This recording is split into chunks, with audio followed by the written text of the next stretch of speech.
Ito ang electronic watch analyzer na pinakahuling invention ko bilang gamit sa watch repairing. Nagawa ko ito dahil sa pangangailangan sapagkat napakamahal ng katapat nito sa Swiss made.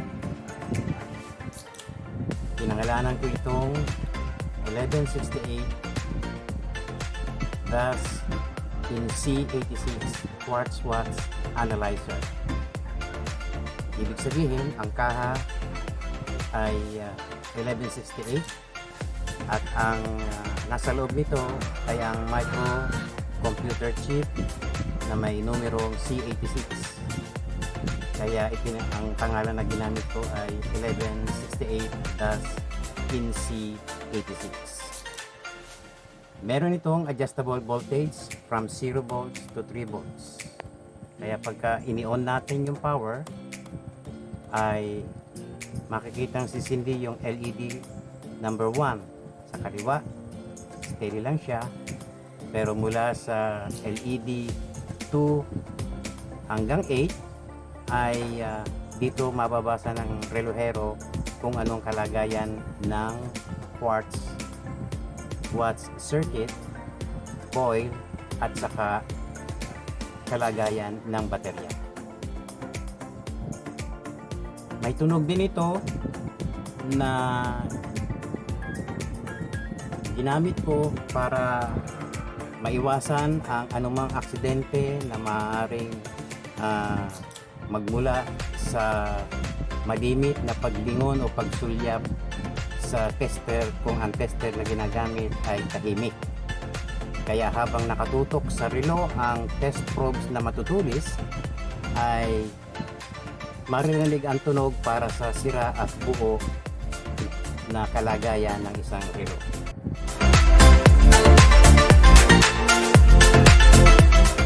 Kapag baterya ang tetestingin at good ang battery, pag tinesting ang battery, nakababa ang battery test toggle switch. Kung 1.5 ang tetestingin, ito ang resulta. Tumapat ang nakasinding ilaw sa number 4 which is battery weak. Ibig sabihin mahina na ito. Ito dead na ang battery sapagkat wala siyang reaction yung tester. Ito ang malakas sapagkat tumapat siya sa battery okay na number 5 LED. Kaya ito yung malakas, dead na battery at weak na battery. So ganun lang kasimple ang paggamit ng battery testing. Kung 3 volts naman ang tetestingin, ibababa lang ang toggle switch sa battery test sa 3 volts. Itong lithium na ito ay 3 volts. Ayan, medyo malakas pa. Tingnan natin itong isang 3 volts. Ito, mahina na ito. Kaya may nakalagay dito, battery replaced. Ibig sabihin, dalawang LED na lang mula sa kaliwa ang sumindi. Kaya mahinang mahina na ito. Tingnan natin yung ibang lithium. Ito, dead. Dead yung battery niya.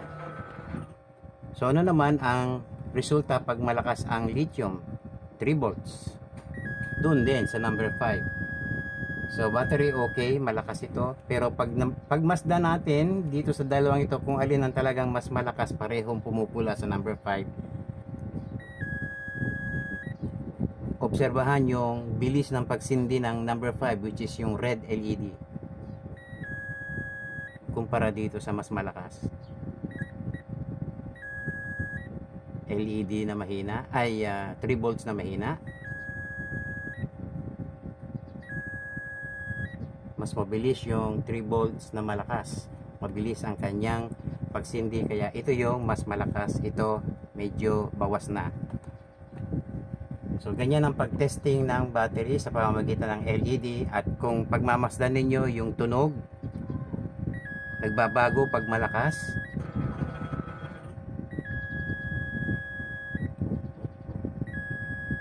Ang isa mabagal, ang isa mabilis. So ito mas malakas. Pagka mahina, isa lang ang tono ng tunog. So maski hindi ka tumingin sa tester, alam mong mahina. Pero pag malakas, nagbabago ang tunog pag malakas.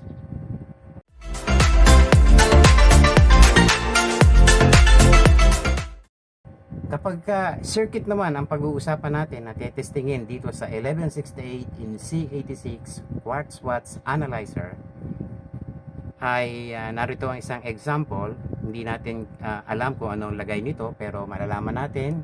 Itaas natin sa supply voltage at itapat natin itong pointer ng adjustable voltage sa 1.5 from 0, in-adjust natin sa 1.5. Tinest natin ang power. Meron siyang power, so meron na tayong 1.5 volts dito para i-test ang relong ito na ang power requirement ay 1.5 volts din. So kamukhang kamukha ito ng mga Swiss made o yung imported na tester na napakamahal. So ilagay natin yung itim dito sa negative input terminal o negative tank terminal ng battery compartment. Ayan. At yung pulang probe ay ilagay natin sa positive ground o anumang screw na nakakabit sa main plate. So yan yung positive ground. Pwede rin dito, pwede dyan, pwede doon. So dito tayo muna.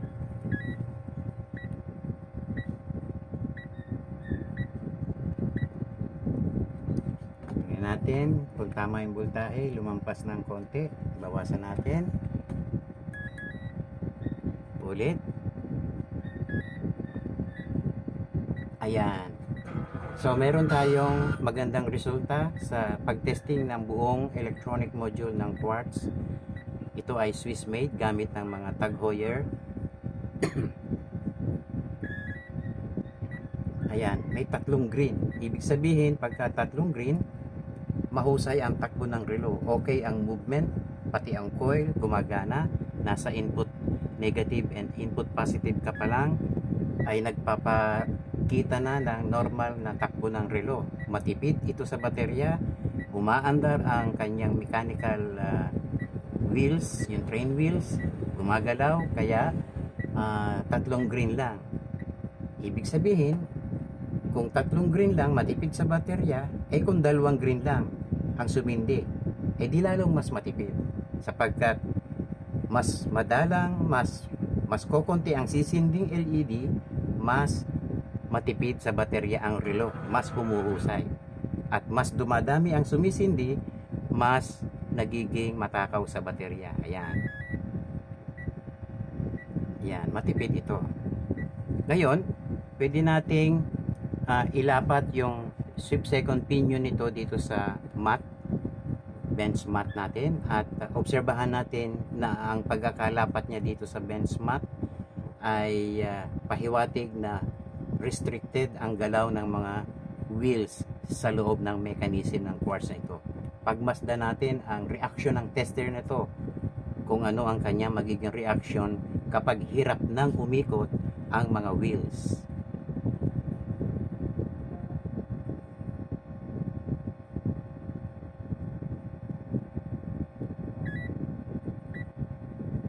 Ayan.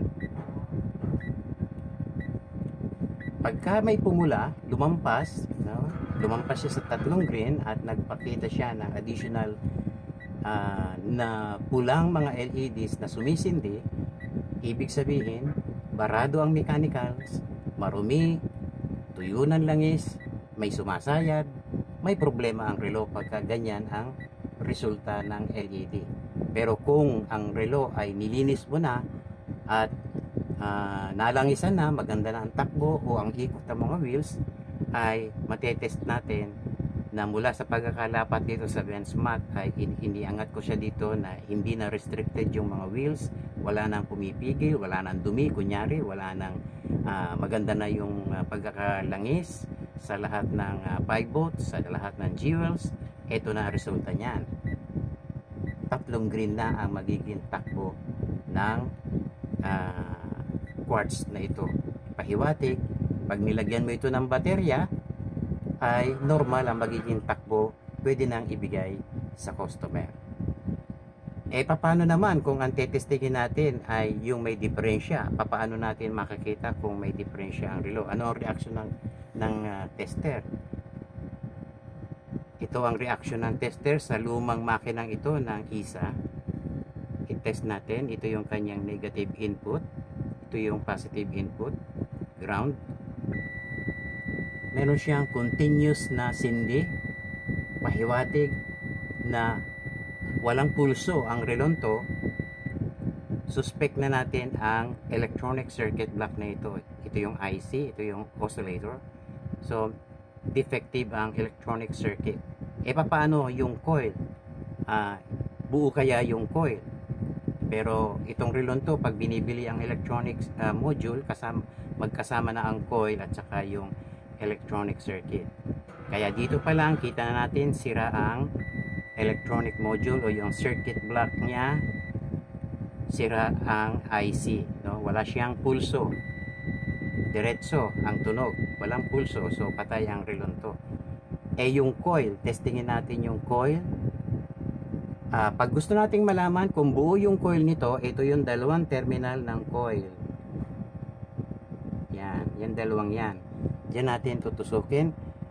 Kung nakakabit sa IC ang coil permanently, o ganito siya naka-assemble, maraming tester na nabibili, mura lang, pero pag tinesting mo dito, yung kanyang continuity, mariread niya o mababasa din niya simultaneously ang resistance ng IC sa halip na coil lang. Kaya erratic ang resulta sa ibang relohero. Hindi nila maintindihan kung ano yung kalagayan ng coil sa ganitong naka-assemble. Pero dito sa tester na ito, nakasunod pa rin sa Swiss-made na tester na ibababa natin ang voltahe na ipapasok dito sa terminal pad ng coil, sapagkat nakakabit ang IC.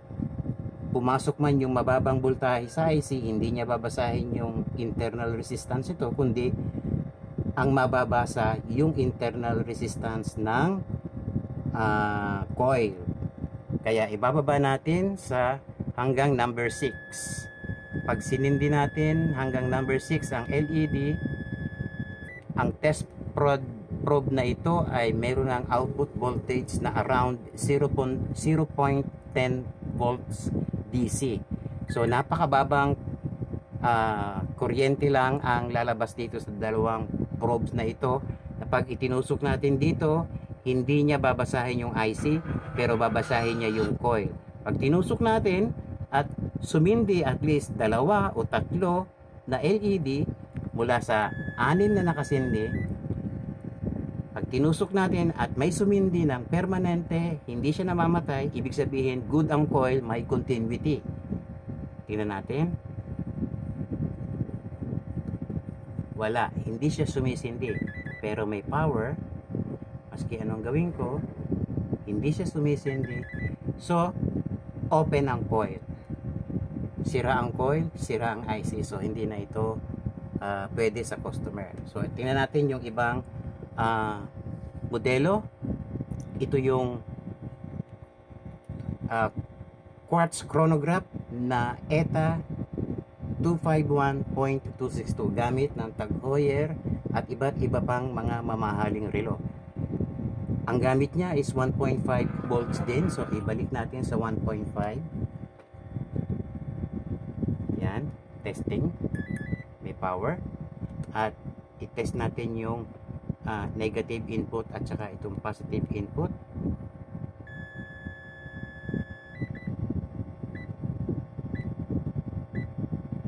Ito ay normal na chronograph. Normal ang takbo.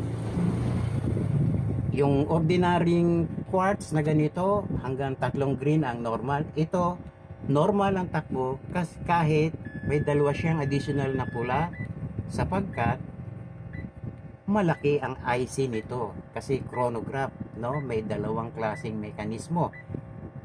Isang basic o standard na watts at isang chronograph circuit. So, may dalawang functions ang relong ito. Isang standard na basic watts at saka chronograph watts. Dahil mapapansin ninyo, kaya natin sinabing chronograph ito, napakaraming motor, no? I-identify natin. Ang basic watch motor, itong nasa lugar na ito. Ang minute o ang tinatawag nating 1/10 of seconds counter ay itong mechanism na ito, itong motor. Yung hour o 12-hour counter ay itong lugar na ito. Ang minute counter ay itong lugar na ito, at ang seconds counter ay itong lugar na ito. So, 5 lahat sila. Isang pang basic watch at 4 na pang chronograph watch. So, testingin natin.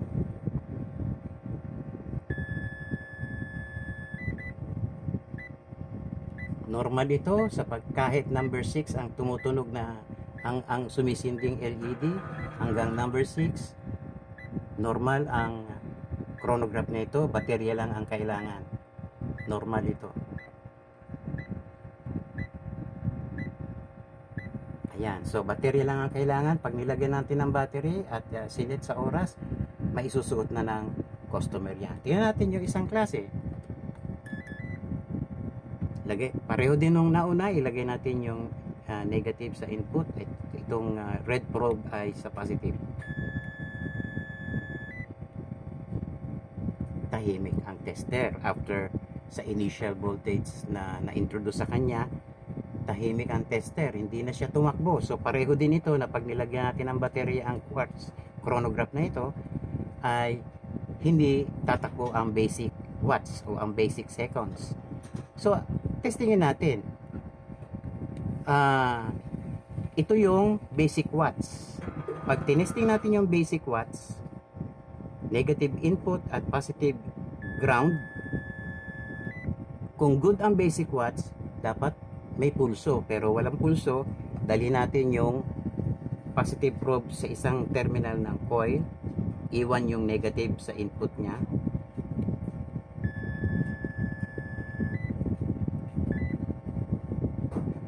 May pulso siya.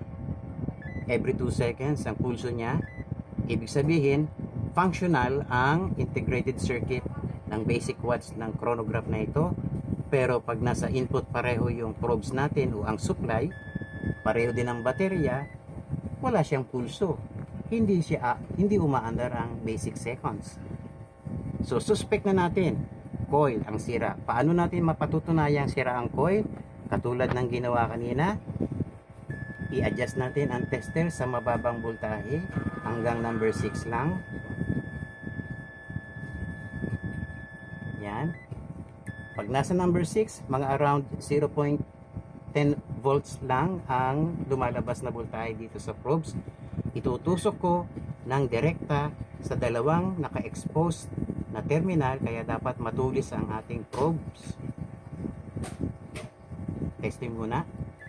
May power. Dapat kung buo ang coil, tutunog siya. Wala. So open ang coil ng basic watts. Open ang coil. So tingnan natin yung 4 na coil. Kung mga buo ba ito. Sira ang basic watts.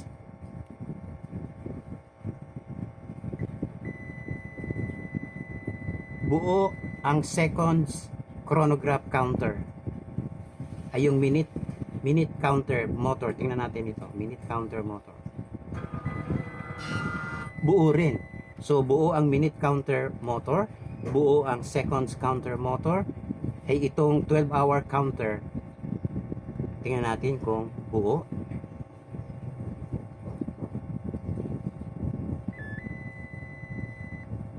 Sira, no? Putol, o ibig sabihin open ang minute, ang 12-hour counter, open ang motor niya o yung winding ng coil, kaya hindi tatakbo ang 12 counter hour. Tingnan natin itong 1/10 of second counter.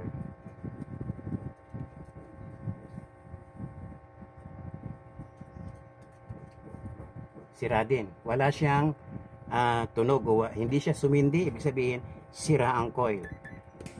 Kung hindi natin ini-adjust sa mababang voltahe ang tester na ito, hindi natin matetesting ang coil ng naka-assemble na ganyan. Kaya Napaka-convenienteng gamitin ang tester na ito. Hindi ka nagkalas ng coil sapagkat yung ibang tester, kakalasin mo pa yung coil na yan para lang matesting ng direkta. Para maihiwalay sa IC at wag niyang mabasa yung IC na erratic ang resulta sa relohero. Hindi niya ma-establish kung sira ba yung coil o buo yung coil.